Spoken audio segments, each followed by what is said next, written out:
So, in this episode, I'm going to run through how charismatic men handle women who make it very difficult to set a date. So, maybe you're trying to organize a date, you've had a good connection on social media, maybe through text messaging, and then you say to her, "Hey, let's meet up at this time at this place." And then she comes back with, "Oh, that time doesn't work for me," or "I don't like this place," or "I don't like the location," or "this restaurant, it's not the great." And what you do is you end up going back and forth, trying to please her, trying to be accommodating for her, and make sure that you don't get rejected. So, have you ever been in this situation? Because I know I have, and I know some of the guys that we're going to be talking to have. So, gentlemen, welcome to the Nice Guy Show. I'm your host, Faisal, and I'm joined with Chuck and Ari. And we are men's coaching, helping guys, especially with the nice guy syndrome, to get what they want in love, sex, and life. So, Ari, let me start with you. Have you ever tried to Yes. organize it? Yes, you still was good in that. Yes. Yeah. So you've had some women who've been absolutely difficult, awkward when you're trying to organize a date, and she's just doesn't make it happen for you. Yeah. Yeah. I mean, usually you can tell pretty quickly if a woman is going to challenge you on, your choice of date, or just be kind of evasive about the time that you do it, or not be available. And so, that's a red flag for me. It doesn't prevent me from, in some cases, trying to make the date happen. I think it's always, oh, but she's hot, so I want this to happen anyway. That becomes part of the calculus. Okay. And So that's because she's almost hot. always a bad thought process. I'm just being honest. I haven't fully exercised that from my brain. Right. So because she's hot and you become over accommodating, pleasing, until she comes back and says, "Oh, I don't like that place. It's horrible." So what do you normally do? What do I normally do? Yeah. I might suggest an alternate place. I'm And not then she going to. says, "I don't like that one either." Yeah, I mean, that's a big red flag. Because first of all, if it's like early in your courtship, and it's a first date, I'm probably going to propose something that's um, not too expensive or involved. So if she's shooting that down, that probably doesn't speak well of her. She's probably inflexible in some ways, um, or not a very open person, or maybe not so interested in getting to know me as a person, because that's really what a first date or most dates is about. It shouldn't be about uh, how impressive my date is. I mean, I do want to put thought into dates and be creative, but it really is about the quality of time that you spend with someone. And so if they're not focused on that, they're probably not a good match. Yeah, I can definitely get that. Chuck, what about you? I know you're married, but Hmm? has there ever been Still times happens in marriage, yeah. Yeah, exactly. So there's been time you're trying to set a date night, and Yeah. there's resistance. There's whatever you do, Yeah. it's just like Ari was saying, just shot down, Yeah. and you're like, Yeah. Yeah. Well, I think, there's a number of reasons why this might occur. One is there's a low interest. She's just not interested, right? Two is she's testing your leadership. Three is maybe she's genuinely overbooked. Four, maybe she is just ambivalent, doesn't know if she wants to date, doesn't know if she, what she wants. Or five, it's a power play. She's trying to control the situation, and it's difficult for us to kind of determine and discern which one of these things it is. So if we're, if it's early days and it's like a first date or something like that, then um, it's really possible that she just is overbooked, or like she has a lot of choices, and maybe she's got a lot of suitors who are trying to get her attention. And so she's really just kind of looking for the best option. Um, if it's more, in a longer term relationship, I think a lot of it then kind of comes down to either she just, is genuinely tired and doesn't want to do whatever it is that she wants to do, or she is testing your leadership. You know, um, what are you going to do with me? And are you going to be able to handle this? And I think that's when, we have to bring in our leadership skills. And I think leadership is discerning, what is actually going on here and getting underneath that. And then B, like, if it's something you want to do, go do it. I've done that many times with my wife where, like, I want to do something, I invite her along, she doesn't want to do it, I'll go do it by myself. And I think that creates a security in her. She knows that I don't need her. She wants me to want her, but she doesn't necessarily want me to need her. Yeah, yeah. I love that. Yeah, it reminds me of a story before my nice guy recovery. It was my birthday, and my sister sent me a text, and she said, "Let's go out for lunch." So I was like, "Yeah, fantastic." And so my sister knocks on the door, and me and my ex-wife at that time, we're walking into town. It's a beautiful sunny day. I'm really happy, and I was like, "This is great. We're gonna go out for lunch." And then they said to me, "So what do you want?" I was like, I fancy this." And then my sister turns around and she says, I don't want that. I'm like, okay, how about this one? And then my ex-wife says, "No, I just don't, I'm not really in the mood for this." Then I suggested another place. "Hey, let's go for pizza." "No, I had pasta yesterday and they're quite similar." And there I am trying to figure out what I want for lunch, but trying to accommodate them, trying to please them. And in the end, they get frustrated and angry at me. And whereas I'm thinking, well, I'm trying to accommodate you two, and you're getting angry at me. I was so annoyed. I was so pissed. I was like, why am I trying to accommodate them and they're getting angry at me Mm-hmm, about that mm-hmm, situation? It just didn't mm-hmm. make sense. Yeah, yeah, yeah, yeah. Yeah, I remember some kind of a story along the same ways when it was with my wife, and this was a number of years ago.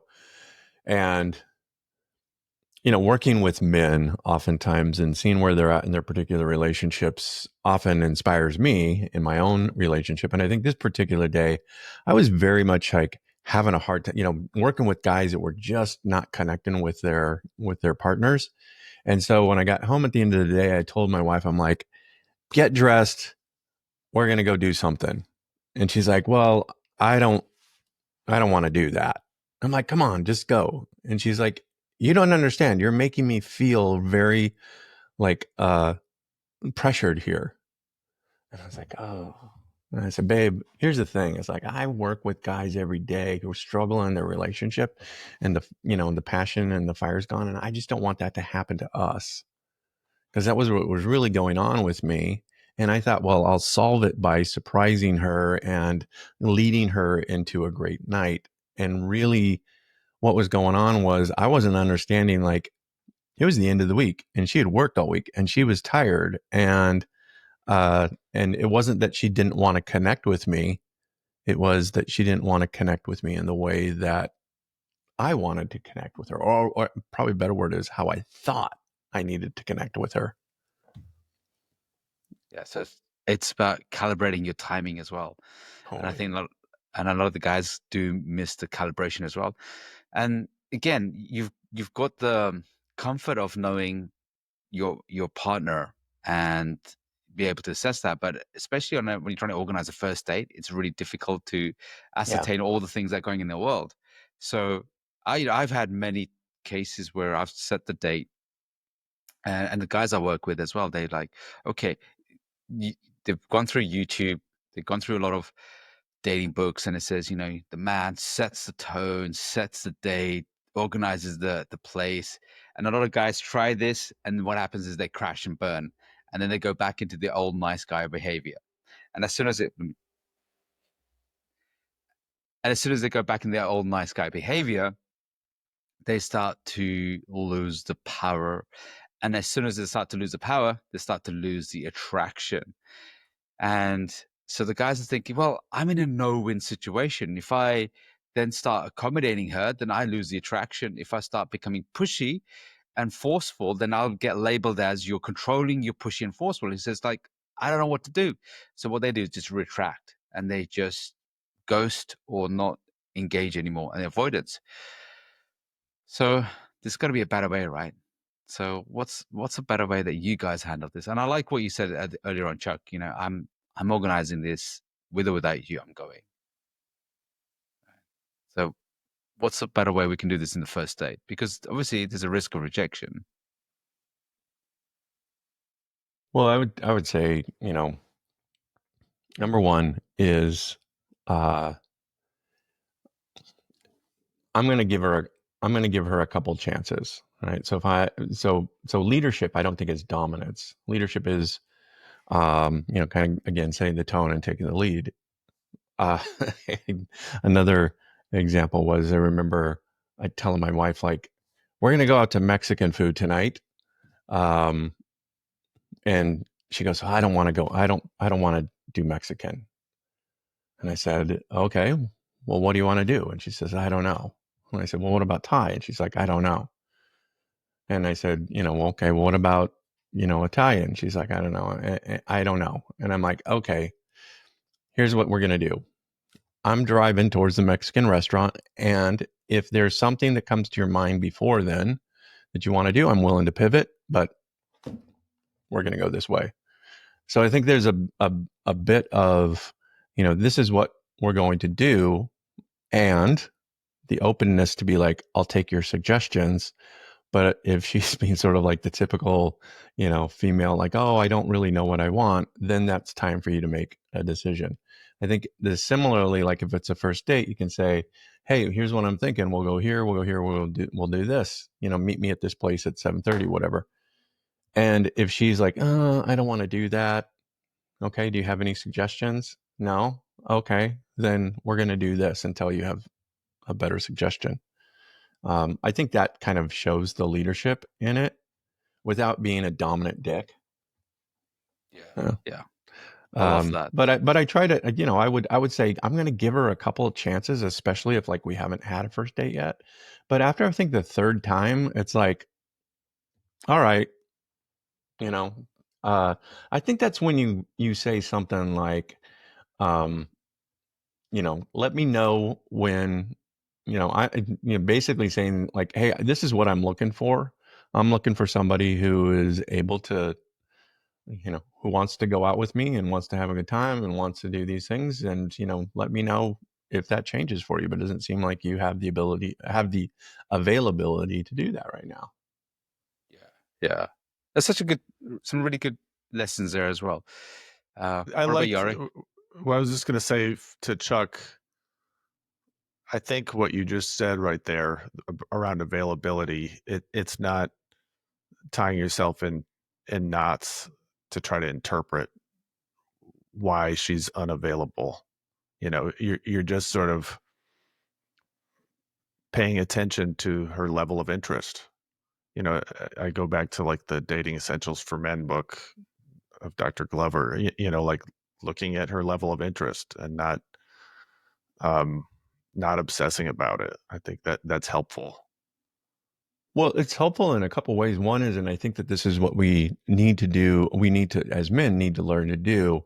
You know, A, be clear and direct, but B, also be able to hold our frame and not collapse.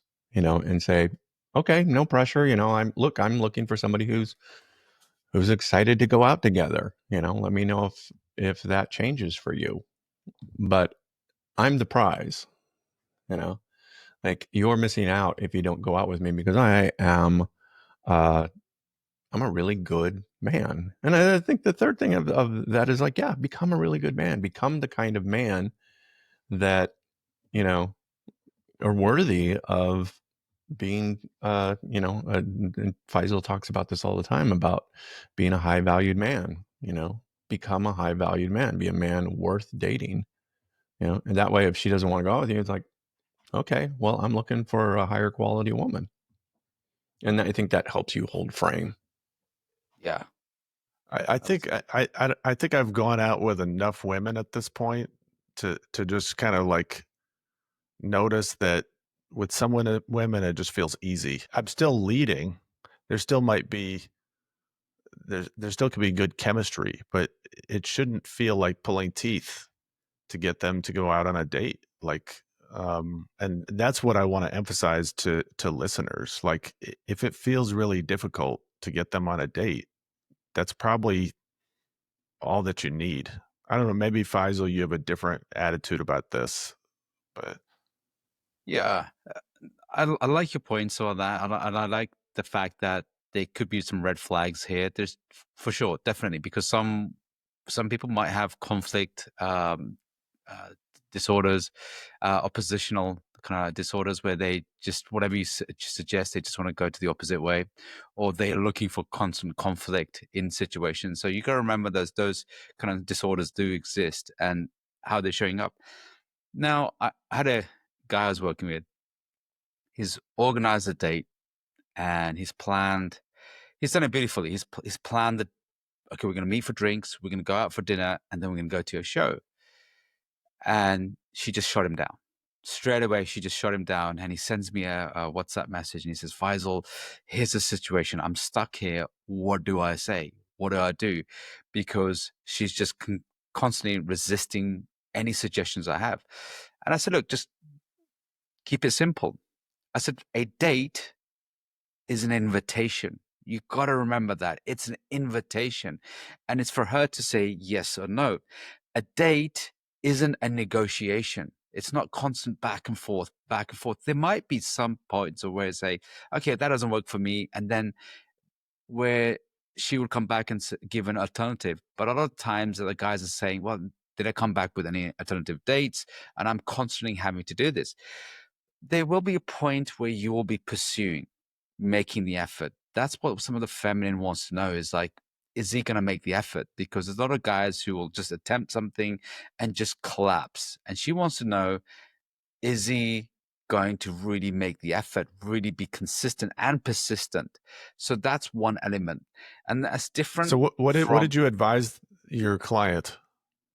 So what I advised to him was keep it really simple. And I said to him, this is where we're meeting. And he texts back and he says, she texts back and says, no, that doesn't work for me. And I just say, just simple was, okay, cool. Or I understand. And he just left it at that. I said, just leave it at that. So she's come back with nothing. Like, I don't like this place. And I said, just leave it as cool. I understand. Now that just leaves you in mystery. There's no response. There's no going into defending yourself, explaining yourself, rationalizing yourself. You just left it as, okay. Because a lot of times we will have complaints and then the rescuer us, the fixer in us wants to fix the situation. And he just left it there. He said, but yeah, I need to explain to her or I need to find an alternative. I said, no, just trust me on this one. He left it. And about 3-4 hours, she came back and she said, oh, can we go here instead? And he didn't respond to that. I said, don't respond to that. Just leave it. Because what she's trying to do is just trying to push you. And she had this habit of doing this before as well. And then he came back and says, look, here's where I'm going at this time. So he was stuck with the original plan. And then she came back and she goes, yeah, that's fine. I'll do it. Because I said to him, look, you need to set the frame and you need to set the rules because it's an invitation. And he had a habit of just constantly changing and foregoing his plans all the time. And I said, this is the training for you. And I'm saying that you have to be a complete ass and never negotiate and never, not more a negotiate, but just never be able to compromise. But in this aspect, the thing that he had to learn, or he had to overcome, was that he needed to overcome his fact that he just kept on placating, kept on changing his plan. So that was his learning. I love that. I think I love the idea of like an invitation. And as you were talking, I'm thinking, imagine setting up a party and inviting a bunch of people and somebody says, oh, I can't make it that date. I've got this going on. So you're like, okay, well, let me change the entire party, and then somebody else says, well, I can't make it now because, this going on. Oh, let me change that. And so if you're constantly changing to accommodate everyone, like you're never going to, do what it is that you want to do, which I think is the more important piece here is like, this is what I want to do. I want you to join me in this. It's an offering. It's an option. It's not a demand. This is what I'm doing. You're welcome to come along. That invitation piece, I think that's a beautiful way to frame it of, just like if I was inviting you to a party and you couldn't make it, okay, well, I'm not changing the party. Yeah, and that's the worst thing you can do is you try to make everybody happy, and then you end up But making no one nobody's happy. happy, and you end up being miserable and resentful Totally. about it. Yeah. And then you feel like, oh, I've just been pushed over again. Again, dating is an invitation, and it's for her. She has a choice whether to accept it or not. And then there are some. I've had some dates, and I've had some women who text me back saying, I don't like this place, but I like this place. It's like 10 times more expensive. I'm like, yeah, it's just 10 I'll times more bet you do like expensive. it. Yeah. And so I come back with a response was, I really like this place too. And it's a rooftop bar in London. I'm like, yeah, I do like this. Usually I take a woman there on a second or third date. And that's my Yeah. response. Yeah. Because it's not a first. Setting expectations. Set the frame, set the rule. And the frame control is whoever. I love the description I have for the frame control. Frame control is whoever sets the rules sets the negotiations. So frame control is like your world. It's like going into another country and then expecting the country to change its rules. No, you go into that land and you got to respect and honor those rules, and they have their own rules. So that's the same thing with frame control with the masculine. You have your rules, and then you got to find somebody who's very compatible with that. So you got to find, and that's where a lot of incompatibility causes a lot of friction, and when that friction happens, it causes a lot of tension, and then the guys that end up taking it personally. So the charismatic way is, here's an invitation.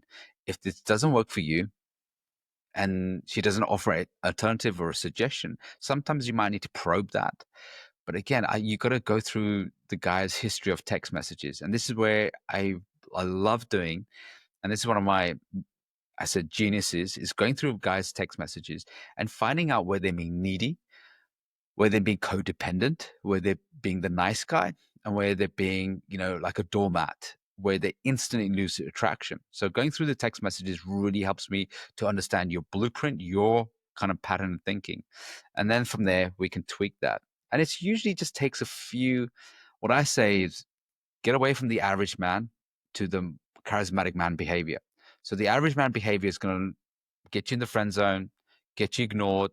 No one's going to swipe on you. You're going to be neglected.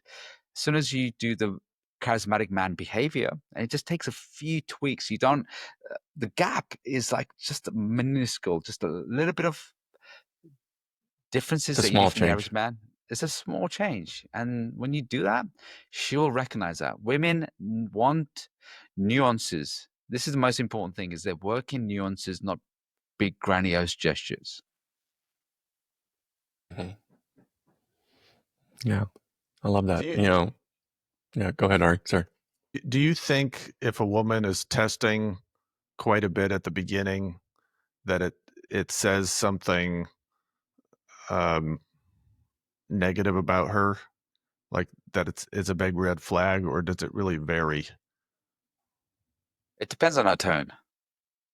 So it really does depend on our tone, because I know you hear about a lot of women shit testing you. Of course, there are a lot of women that shit test, but I also find that women who shit test a lot usually end up having a lot of fractures in their life, have a lot of abandonment issues. So what they like is that conflict. They like that that battling with each other, and they get a high on that as well. What I find is more secure women don't need to shit test a lot, but they will assess the guy, and they will watch more his behavior and then make an evaluation on him. Just as what I said to the guys is, instead of trying to impress her, you must assess her. So nice guys impress, high value men assess. So the more assessments you do, then you observe her, then you go, okay, I like this person, it's more compatible with me, or you just walk away. So rather than trying to do a lot of shit testing, having that battle, I just find that they are high intensive, usual relationships. They have really high chemistry. It can have a lot of high chemistry, and they have a lot of sex bombing, love bombing going on. And those ones start off intense, but they also fade away really quickly as well. Yeah. Well, I think it's also important to understand. I know we've talked about this before a little bit, but a shit test is always a question. And her question is, am I safe? Can you handle me? You know? And when we lose frame and we collapse, our nervous systems collapse and we fall into like the nice guy behaviors and things like that, that's when we fail the shit test, right? The shit test is, yeah, I can handle you and here's how I'm going to handle you. We're going to stick with the original plan. So meet me at this point in place. And if it's a continuous shit test, all right, then there's probably something in her psyche where she just doesn't feel secure. And it's not your job to make her feel secure. But if she really wants to be with you, she will let you know that. There's been times where, like, I'll be working with a guy, and in the area of dating, and he'll be doing something, and I'll go to my wife. I'm like, what do you think about this? Like from the feminine perspective. And she always gives me the same answer. She goes, she's not interested in him. It's kind of like, okay, she's just not that into you. She's not into you. Exactly. Yeah. And at some point you have to go, oh, okay, she's not into me. It shouldn't be like going to the dentist and pulling teeth. There should be an ease about it. That's what I was saying before. Yeah. If you go out with enough women, you will, and you still have to lead, but there are plenty of women out there who are just dying for men who will lead in the right way, and they're very receptive to you planning dates and inviting them. I mean, they still might test you occasionally or might have their own opinion about something, but it just feels easier. Like it shouldn't feel like pulling teeth. I think that's a bad sign. Yeah. And if you act like a doormat, she'll constantly treat you like a doormat, because it's like, hey, wake up. Where's the real man inside that? Whereas what I've noticed as well, when a woman likes you, she'll make it easy for you. She wants you to win. And that's the thing. She wants you to win and succeed. And it's the guy, when he's got that losing kind of like mindset, or the negative mindset, the limiting the mindset. Sometimes women are quite forgiving. So I find that good women are forgiving. They don't need perfection from you. They don't need you to pass every single shit test. They know that life isn't perfect. You're not going to get it right. They're quite forgiving and understanding of situations. And I've had guys who have been really nervous on dates, and she can see that, and she's made the effort to make him at ease. And when he was at ease, he just blossomed. He came out. And sometimes the guys have the kind of the initial anxiety, the initial shyness. Some women understand this, and they're quite accommodating on that. Some are very unforgiving. They will not tolerate that. Again, it's just finding somebody who's more compatible with you, who's interested in you. And sometimes you've got to still pursue, because the guys make a little bit of an effort. As soon as there's like an obstacle, he just collapses. That is, again, unattractive as well. So you got to make sure that you got to make the effort, because women do want to feel like he really wants me, he desires me, or is he just trying to get, just with me? So they're trying to ascertain that as well. So, guys, thank you for being part of the Nice Guy Show. I hope you got some insights into that in handling difficult situations. Again, it starts with yourself. You got to be in a place, you got to be in a frame, you got to be in a mindset, and you are the prize, but you got to work yourself up to the prize. You got to do all the high value habits, the characteristic works that you got to do inside. Because until you start really understanding and wanting to build a real desirable man inside of you, remember, you're an invitation and your dates are an invitation. You just got to make that invitation exciting, compelling, and worthy. And if you like this one, check out some more Nice Guy episodes. We've got some on becoming a high value man. And also check out episode number 21 is 6 reasons why nice guys suck at dating. And again, if you're watching this on YouTube, remember to subscribe and like, and even share this as well. And if you're looking on this on your own podcast platforms, please remember to subscribe and go to theniceguyshow.com to get on our mailing list. We'll see you on the next one.